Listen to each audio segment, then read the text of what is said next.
Hello, welcome to the Villages, Florida. My name is David. I'm a realtor with Florida Realty Investments, and every week I take a look at what's happening in the real estate market here in the Villages, Florida. I'm a little hoarse today. I apologize for that. But let me tell you about the Villages. We are located in Central Florida. It's a 55 plus community. There are some people younger than that here, but this is basically a full time resort. We have world class golf courses, executive and championship, nightly entertainment, live bands in four town squares every night. And by every night, I mean 365 nights of the year, unlimited recreation, pickleball, shopping, dining, and as many social activities as you can find hours in the day for. If you want to know what is happening in the real estate market here, this is the show for you. Every week we'll take a look at long-term trends and short-term trends and the differences between the different regions of the villages. If you want to be informed, you won't find a better source of information. A couple of things to note: the Villages has two distinct marketplaces, the VLS and the MLS. The MLS is the multiple listing service that you're used to from other parts of the country. The VLS is the Village's own internal listing service.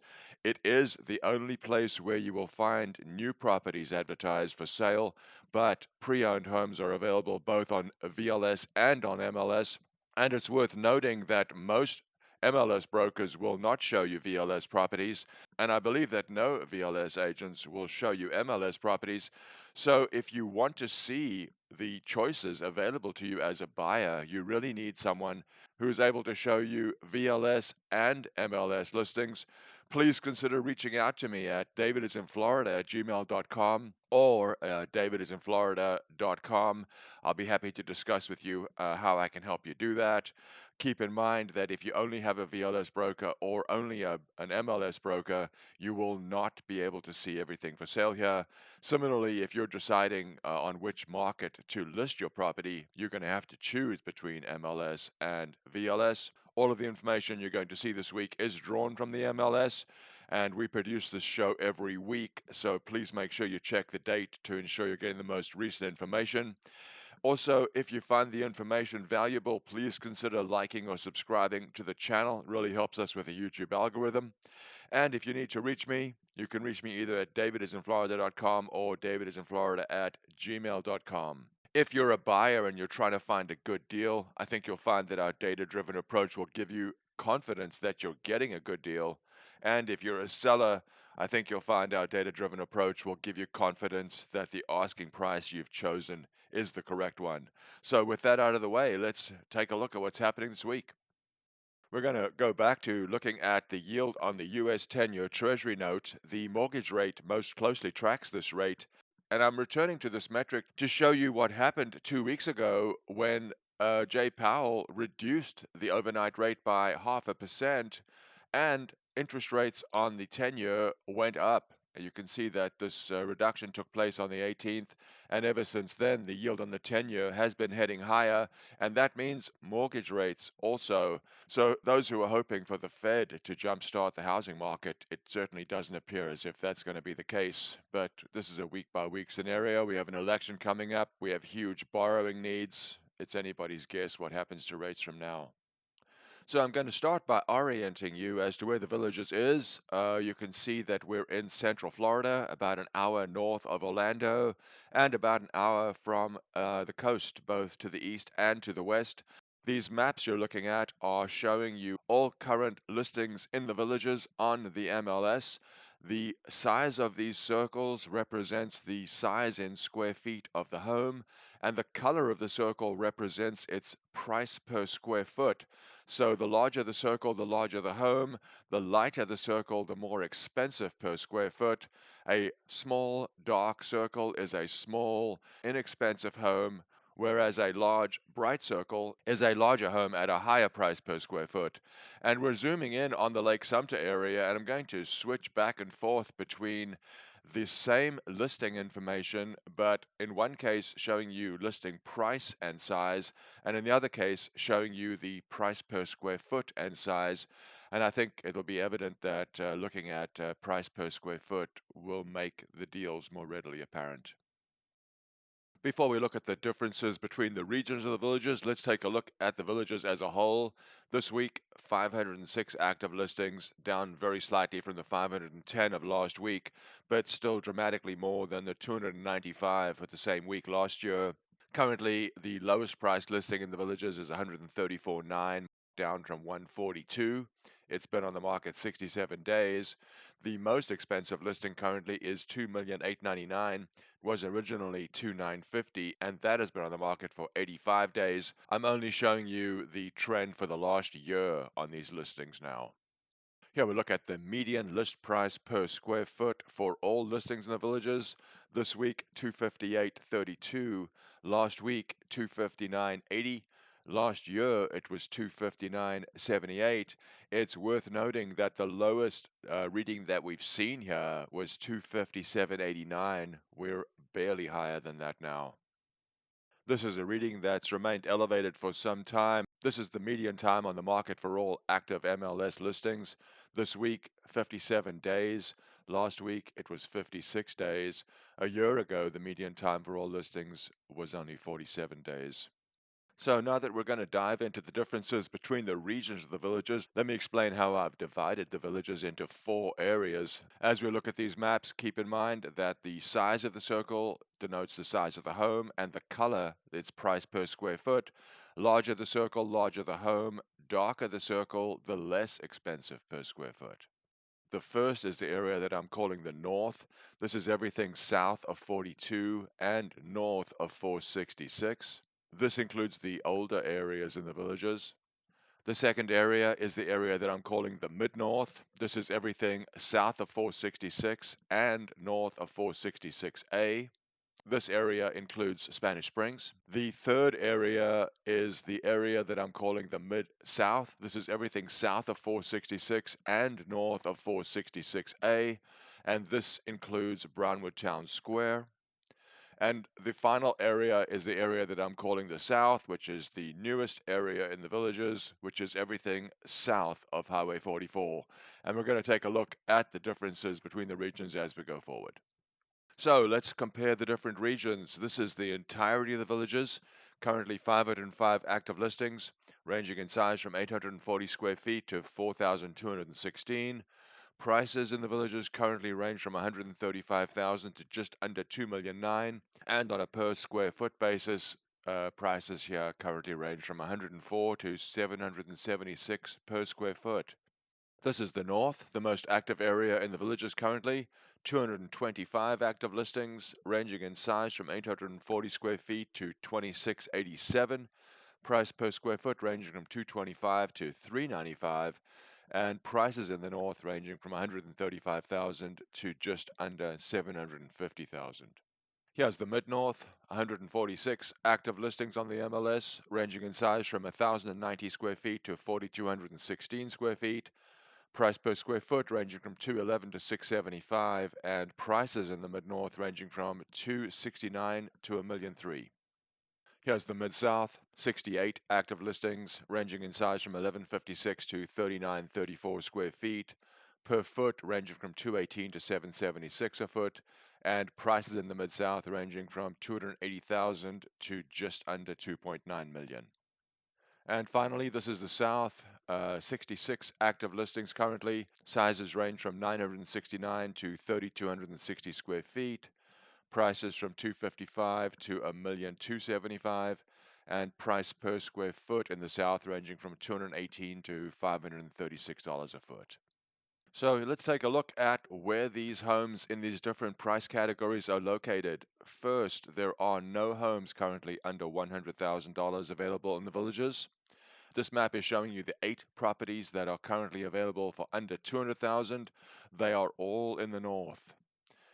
This next map, the properties available from 2 to 300,000, they number 78, 56 in the north, 14 in the mid-north, 2 in the mid-south, and 6 in the south. These are the homes priced between 3 and 400,000. They number 177. 102 of them are in the north, 42 in the mid-north, 8 in the mid-south, and 25 in the south. These are the homes priced between 4 and 500,000, 129 of them, 37 in the north, 50 in the mid-north, 23 in the mid-south, and 19 in the south. These are the homes between 500 and 600,000, 51 in the north, 11 in the mid-north, 17 in the mid-south, 16, and in the south, 7.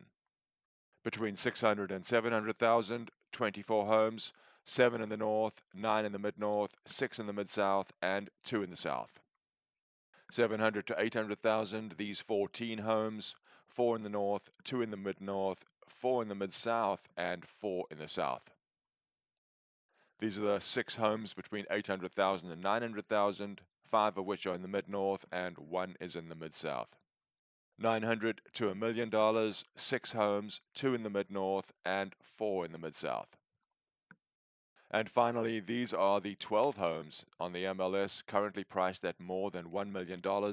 5 are in the mid-north, 4 are in the mid-south, and 3 are in the south.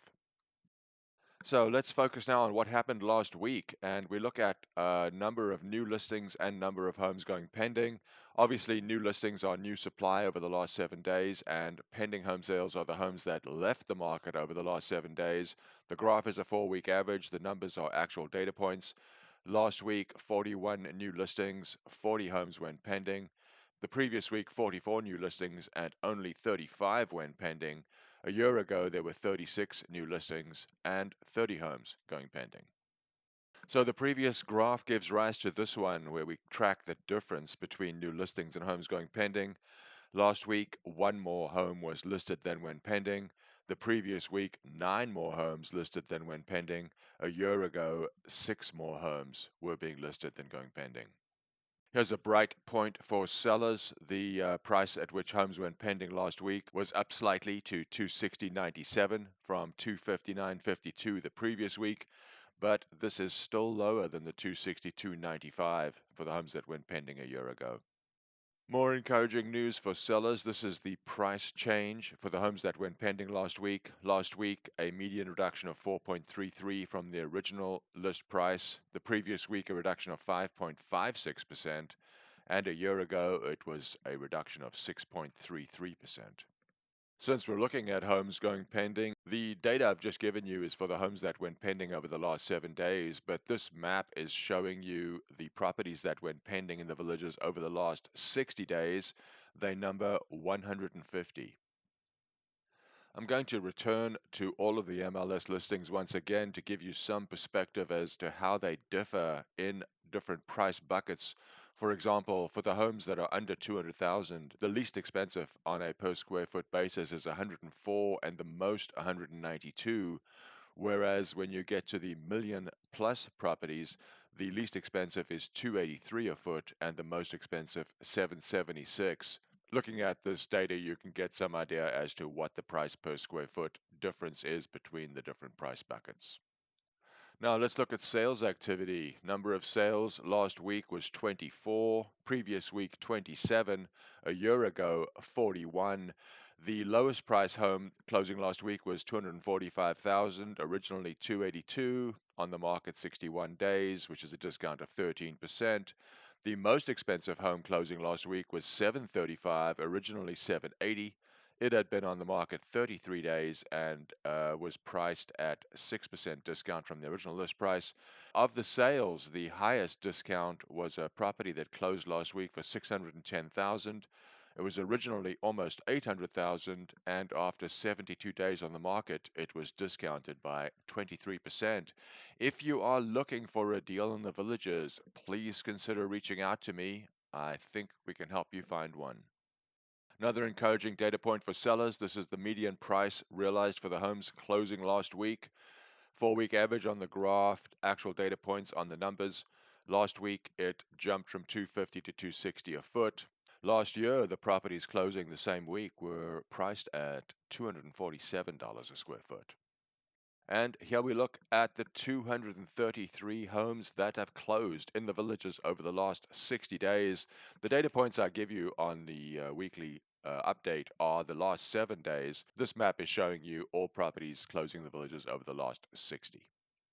I don't show this chart every week, but it might be worth keeping an eye on. This is the median time on the market for the properties closing last week, 51 days. compared to 38 days for the previous week, and this is twice as long as the 26 days for homes that were closing the same week a year ago.